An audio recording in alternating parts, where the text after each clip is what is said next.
Welcome to Zero Dark Commentary, where nothing's off the table. I'm your host, Jaden Carlisle, joined by Kalika Wingirder and Josh Castler. We're three best friends speaking on the edge. Military mindset, real-world politics, personal battles, conspiracies, and the weird stuff nobody else wants to touch. From ghost stories and war zones to growing up and speaking truth in a world full of noise, this is raw, unscripted, and all us. So lock in, clear your six, and get ready. We're diving into the unknown.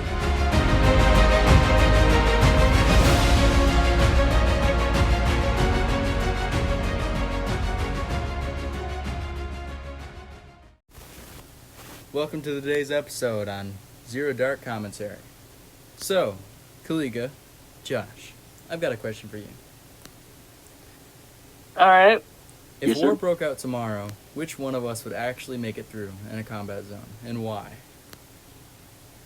Josh, I'd like to hear your thoughts. You go first. Kalika, all the way. You can't just use me. I agree with him. Oh, you guys just thinking about me living? Yeah. Josh, Well, want to elaborate yeah. why Kalika would survive of all three of us? Because he already got battle set up. Battle He's set. getting ready for the future. Like, he already has everything ready to go. Like, he's already getting his body prepared. And with all the work that he does around, that's pretty much teaching him and preparing him for future events. If that makes Yeah. Yeah, he's got battle training. Yeah, that was good. All right. Now, I personally think Kalika would survive. Well, he'd make it through the combat zone, quote unquote. But the reason I think so is because I know he's brother. He's made of steel, man. He's got pride. He may not have like genuine combat experience now, like he isn't in the front lines right now in Iraq, Iran, whatever. But I guarantee he would get pretty far. Now me, I don't have any genuine experience in any combat situation. I've went through SCARS, Special Combat Aggressive Reactionary System. That's nothing really major like real combat. But yeah, we're gonna have to say definitely Kalika. Now I got another one. So this one's gonna be alright. So could we survive Navy SEAL Hell Week? Be honest. Whoa, no dang way.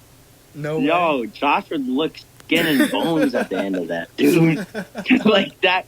No comment. No comment.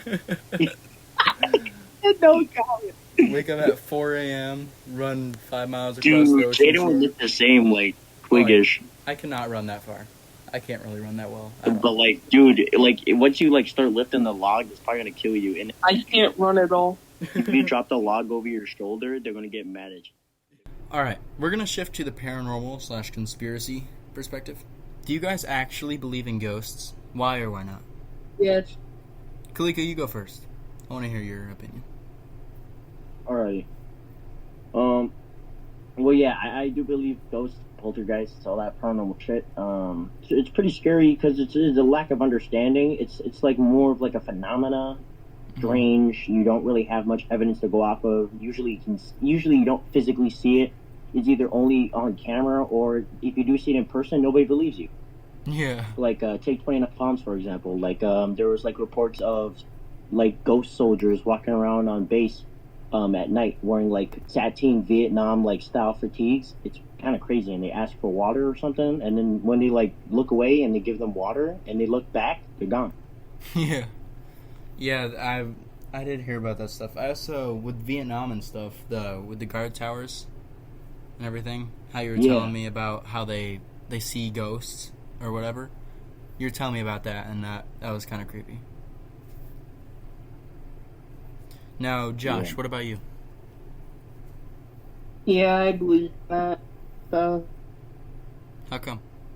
Because, like, obviously, like, ghosts make total sense.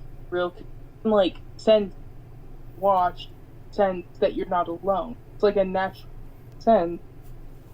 And, like, I've had a couple of, like, things randomly around me thrown across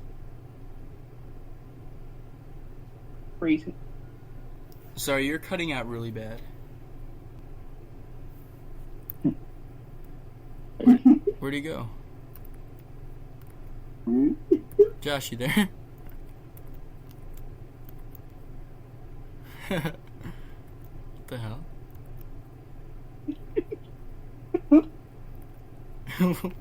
What's going on over there? What's so funny? Oh, we bringing up some past.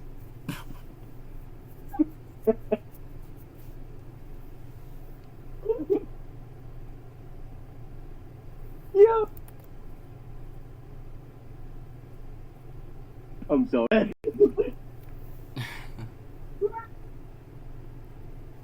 I'm sorry, dude. I'll stop. I'm back, man. And let's find something else to talk about.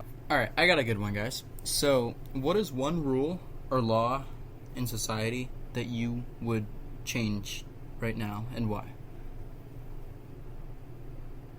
That's a very good one, man. So, there's many laws in society that we all follow, and I think one of the Let's say, in New York State. Alright, so, like, laws of society in New York State? Yeah, that you think shouldn't exist, or just weird ones. I've got a few, actually. So, now these are weird. So, oh wow. So, on Sundays, apparently it's illegal to walk around with an ice cream cone in your pocket. No, what? Yeah. It's illegal to walk around with ice cream cone in your pocket. Yeah. I guess I'm Apparently. under arrest. It's illegal to import, sell, or transport dog or cat fur. What the heck? I'm done with this thing. Throwing a... You can have a catch, but you cannot intentionally hit someone in the head with a ball. What the heck? Oh my... Yeah. You can... In New York City, you can be fined for flirting or staring suggestively at someone in public. Wow. That's insane. Donkeys are not allowed to sleep in bathtubs in Brooklyn. Bro, what the heck? You want to hear a really stupid one? What? You want to hear a really stupid Hold on, one? I got one more. After 10 p.m., Okay. it's illegal to wear slippers in public after 10 p.m. What? Are these real? There's no way. Yeah, I guess it's illegal at 10 o'clock, bro. I wonder Yo. if I really will arrest You want to hear a really stupid one? Yeah. Apparently, it's still in, bark back at your dog. There's a law in France, I think, where if you are showering with an orange, you'll go to jail. What? Yeah, it's a real. In I don't know a- why, but you'll go to federal prison for showering with. In Why Ala- would you do it with it? in I don't Alaska, know. Ask the French. in Alaska, it's illegal to whisper in someone's ear while they are moose hunting. That Why? doesn't work. It's considered an offense to push a live moose out of a moving airplane. What? How do people even get that law to even be a thing? Cars may That's not so be driven in stupid. reverse. In Arizona, it's illegal for men and women over the age of 18 to have less than one missing tooth when visible when smiling. I've heard that there's a rumor of an illegal law where if you put mustard instead of ketchup first on a hot dog, you're going to go to jail. I think Josh knows that law. I don't like mustard. That's a lie. I'm eating like mayonnaise. He loves mayonnaise. What? In He loves California, it's illegal to set a mousetrap without a hunting license. What? Dude, like, Yeah. All right, let's move on. All right. yeah, that's the best law I've ever Let's heard be in my real. life. Do you think America is in decline, or is it just evolving? Do you think America's what? In decline or evolving? I think we are declining. My personal opinion, and I quote my own personal, is based off of our current president, especially with the charges he's gotten, how he was previously impeached and somehow managed to get back into office, and he's doing quite a lot for this country, not really in a positive manner. He's kind of destructuralizing our government. He's you know ICE, right? Yeah. Yeah, he's effectively let ICE run wild, arresting people and stuff. So it's really crazy. Yeah, I actually seen him up here in upstate New York, near my house. I've seen ICE vans. Really? Yeah, I've seen him going around. It's insane. Crazy. Doing to deport me. What do you think, I Josh? guess it just depends on Rio. Yeah. Like, with the way America is going now, I feel like in perspective we're declining. Mhm. But when you get to science of how America is doing with AI and space and everything, I guess we're evolving with technology, or we're declining with human rights. Yeah. 100%. I completely God agree with bless you. him. Now, my opinion, I believe America is completely declining. I mean, maybe we're evolving, but definitely declination is, if that's a word. I don't even know if that's a word, but it just sounds cool. Declination. We'll have to hit a diction. Yeah. So I think It's like- America is definitely declining. We're literally just entering all these wars. We have a power-hungry president that's cares nothing but power. Really, like everything that he's doing now, these bombings and stuff. Nobody knew about it until it happened, and there's Americans now it's fearing so for their fucking homeland. crazy. There's Americans stating that they're fearing for their lives. They're fearing for their homeland because of this United States-Israel conflict.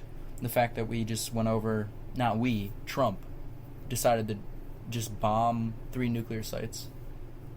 It's just it's Like as good as that sounds, it's a huge no to just bombing go nuclear into a sites foreign too. country, you bomb that and leave because they have nuclear technology there. Of course, it's wrong to acquire nuclear technology and use it in a way that would bring harm upon upon people and humanity as a whole. But it's another thing to not discuss peace negotiations and just go straight with the freaking fellows, Yeah. Yeah. It's many options. It's just insane how far we've become as human beings to absolutely become wild, savage, rabid dogs, tear each other apart over the sake of belief, power, money, land. Greed. I just basically said all of that. Yeah. But basically, when he struck the nuclear sites, Fordow, Natanz, and Isfahan, he basically called it a spectacular military success.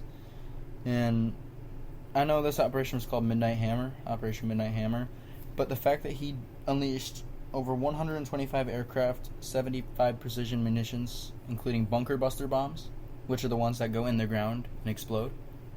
It's sick. Yeah, those are very scary. They can go through 25 to 30.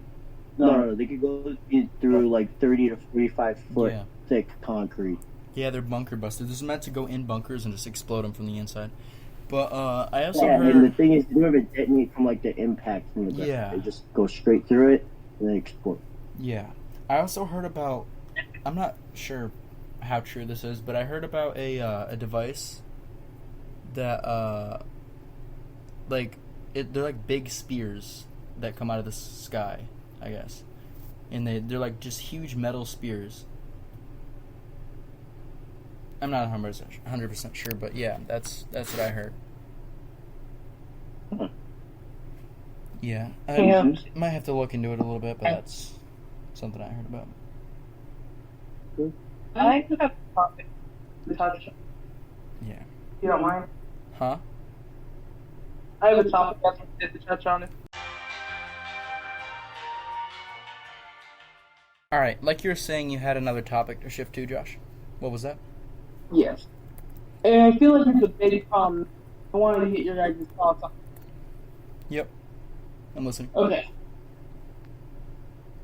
Don't you guys crazy that they save funds to build a city, but they can't save up funds for homeless?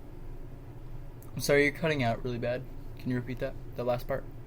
Saving up funds to build a city, but they can't build what? Like, it's crazy that they can afford the fund to rebuild the city, but they can't save up the funds for homeless. Yeah. Isn't that crazy? Yeah, I completely understand. But, honestly, they 100% sure should pitch in. The whole government, everything should. And I believe they do like some sort of organizations or like runs, like can runs and pantries and stuff. But, yeah, I think they should be doing more with what they have. Yeah. Yeah, like, here's a problem with our precious nation. On my free time when I'm outside, I tend to look around my neighborhood and notice that there are new modern houses that are, like built, but there's, like, nobody living in them. It's really weird. But, like, I'm not used to the fact that there's, like, old abandoned houses, rundown house, and then they got, like, freshly made houses with nobody living in them. Yeah. Yeah. I agree. Like, there's a lot of just abandoned houses. They're nice houses, but nobody lives in them. Yeah. I completely Like, agree. There's some here, that too, where I city live. should, like, reestablish those houses and, like, help get people off the streets, get them into homes. Like, they pretty much expect the homeless job by giving them a baseline of a life, start pretty much rebuilding their life. Exactly. Alright, Kalika, I got a question for you. Sure. If the three of us could go back in time and redo any part of history, what would we change and why? What do you think we should change?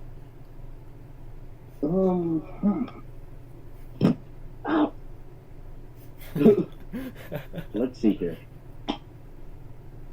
I don't really know my full thought on that, because how we got here now is how history came to It's be. fate. It's If we fate to be. alter history, it would change present time, and it could either change it in a positive way or negative.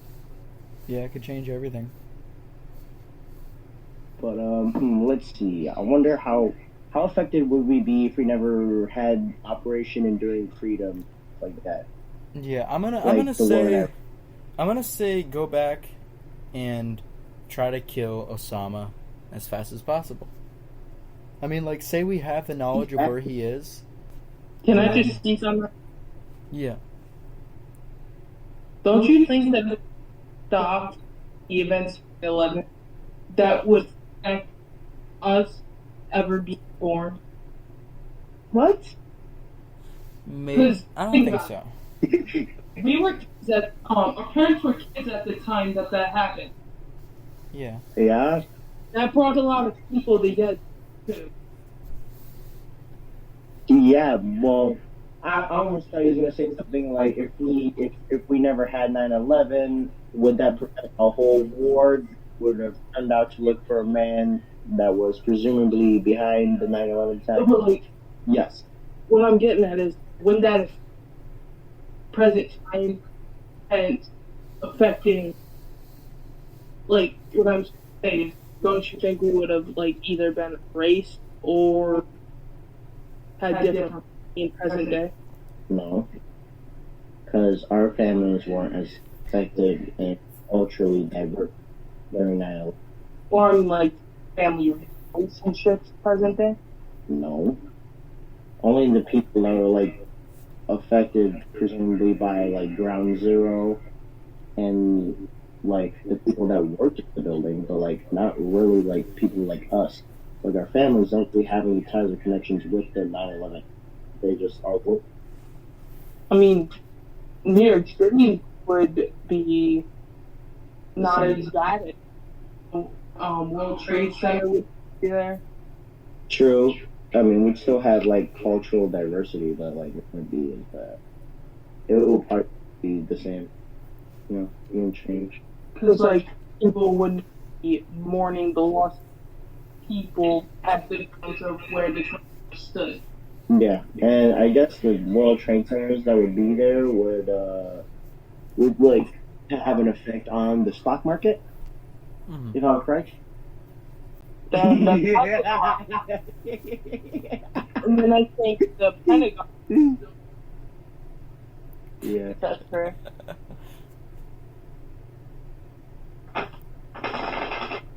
Alright, I think we've heard enough about this. Let's switch again. Alright, what do you guys think are the most overrated video games of all time? What?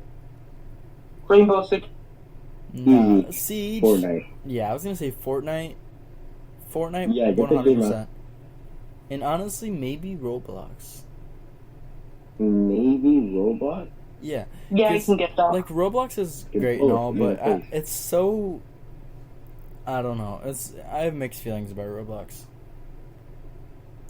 Yeah, they got like no sense, but then they also got like childish and really inappropriate games on there. Yeah, for little definitely. kids. It's a mix of literally everything. If you think about it, it exists. And Roblox. Yeah. The majority of the time. Like, think about like a rat maze that literally exists, called the Cheese Maze. It's stupid. Ah! Your mic's echoing. Alright, so what do you think is the best military shooter of all time? I'd say like Armor Reforger or Armor 3. Any of the Armor platform games are like the best. Yeah. I personally have never played them. I've only seen like a few videos on YouTube, like Milsims on there. But personally, I'm gonna say Tactical Assault VR. That's where my heart lies right now. Because this is just my opinion. I personally think that is the best military shooter right now that I know. Yeah.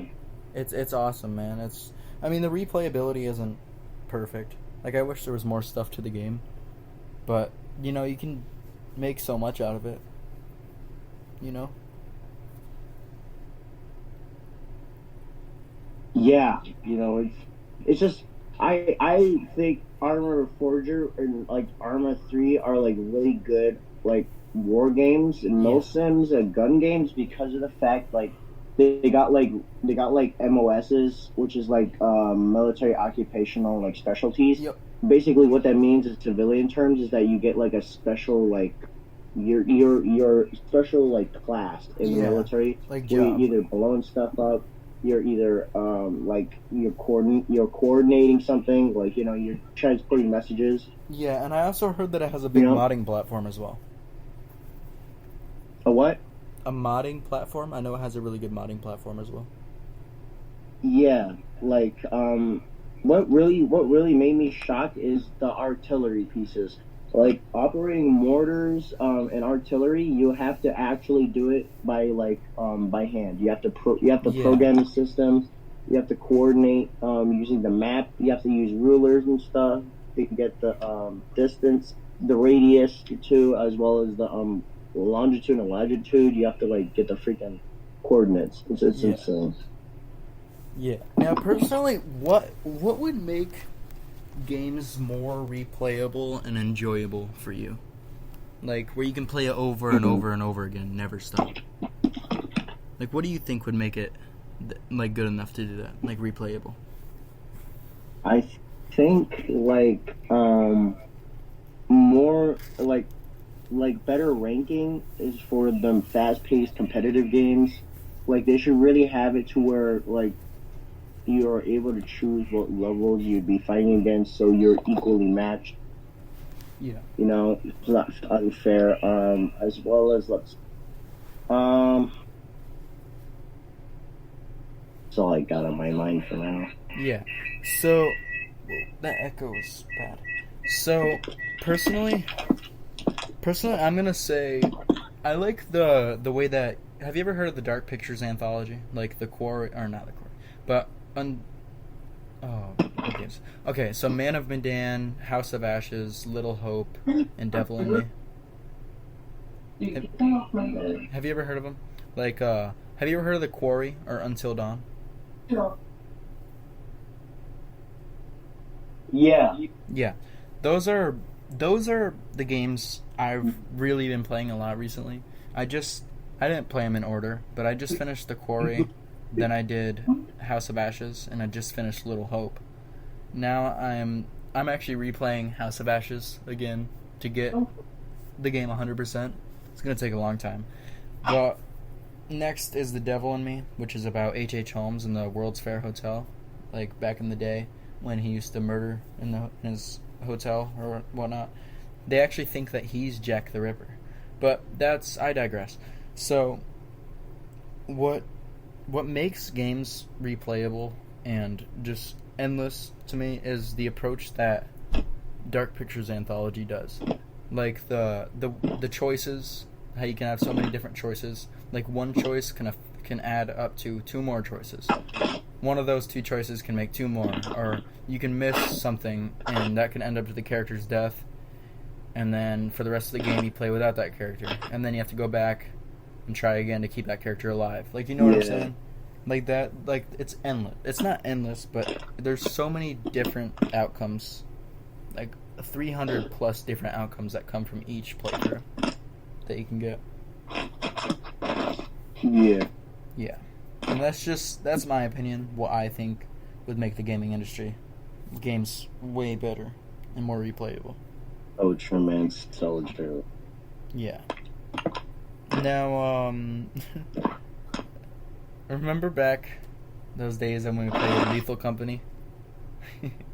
Yeah. I gotta say, those were some of the best times in gaming in my life. Those days were so fun.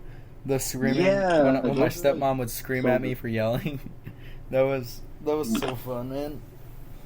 I wish you could bring those days back. Me too.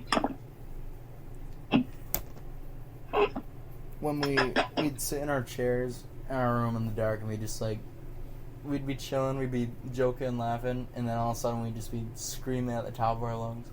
Kind of like that reminds me of a time when we went into one of those buildings, and I said, be careful, and then, like, we went in, and there was, like, a turret, landmines, and then the weird, like, two-legged monster dude. Yeah, I remember that.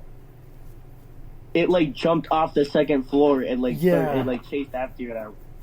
Yeah, I do remember that. I also remember the one time we got to the mansion map, and the Nutcracker, and what's the thing called? The spring head thing that moves and you look away. I remember I died to something, and then you were stuck with the spring monster. Then there's a giant outside as well, and you were just being chased. Oh, and the little girl as well, because once she gets the little once she gets her, she gets you no matter what unless you leave.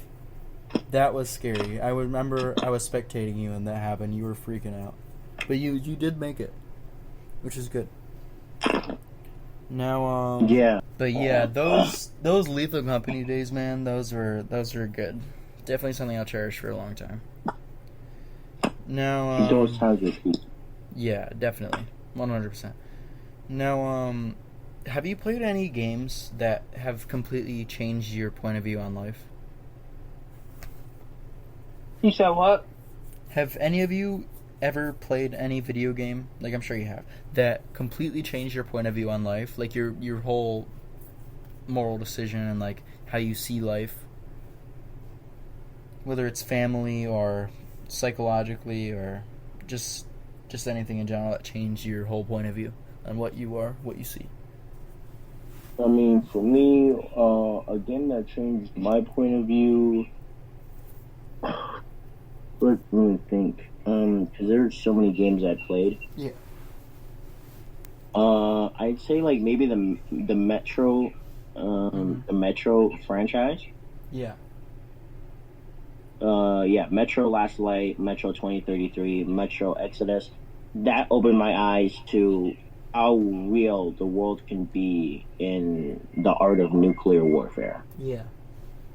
Which is kind of what we're Like coming how to at this point, potentially. day by day. Yeah, and that's just good knowledge to know, like good, like a experience that could really change your point of view.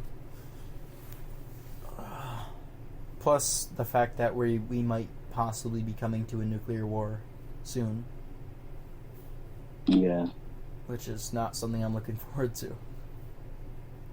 me neither. Yeah. So, personally, a game that really changed my point of view is Red Dead Redemption 2. Like, Yeah. that game took such a hard toll on me, and it still is after all these years of playing it. And I just got so emotionally connected to the characters, specifically Arthur Morgan, especially with him passing away and stuff. Like, every time, no matter how many times I play through it, I'll always cry at the end. And it's just Arthur and John and the characters in general have completely changed the way I view myself socially. Like, I've noticed my social awareness and my social skills are really poor. And it's kind of just about doing good and just being yourself, I guess.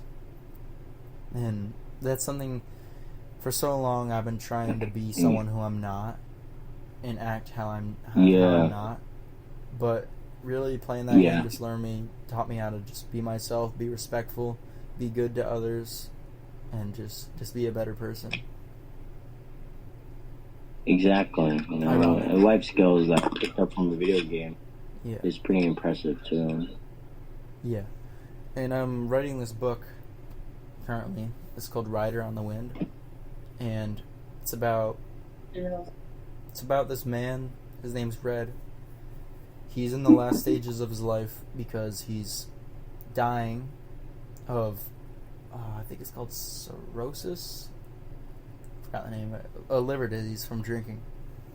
And the book's called Rider on the Wind because his whole life he's rode with the wind. Like, he never looked back. He just rides and just leaves. And he has a daughter. And for her entire life, he's kind of just not been there for her. He's been an alcoholic, and anytime he has seen her has been very brief, and he's been drunk the whole time that he's seen her. So Jane, his daughter, kind of like never really had him as a father, and no other figure because her mother died at a young age as well, leaving her to be on her own. The book takes place in the late 1800s.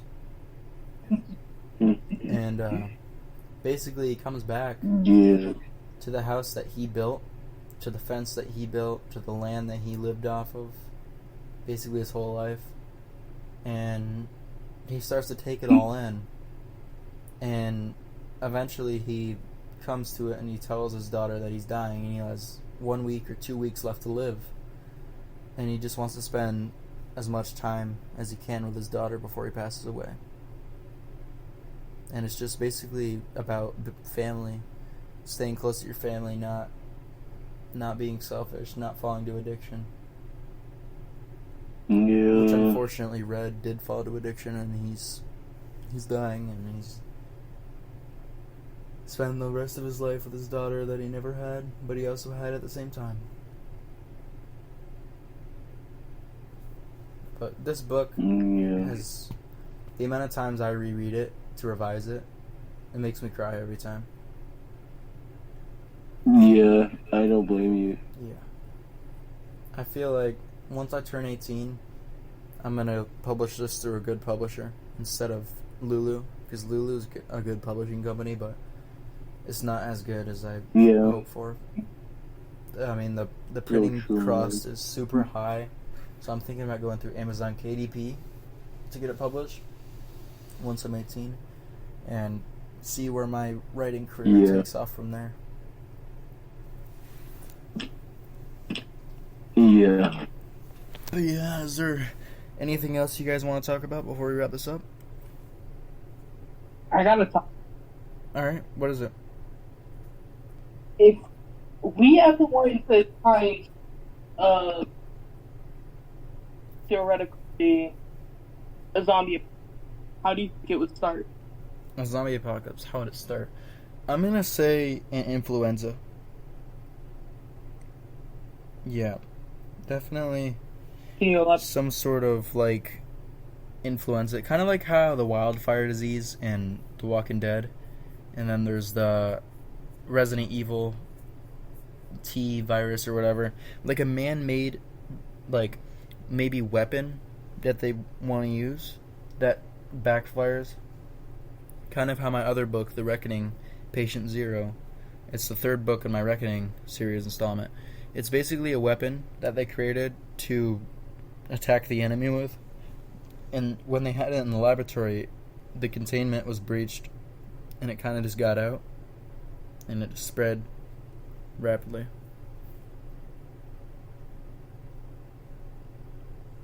Like, you got any thoughts?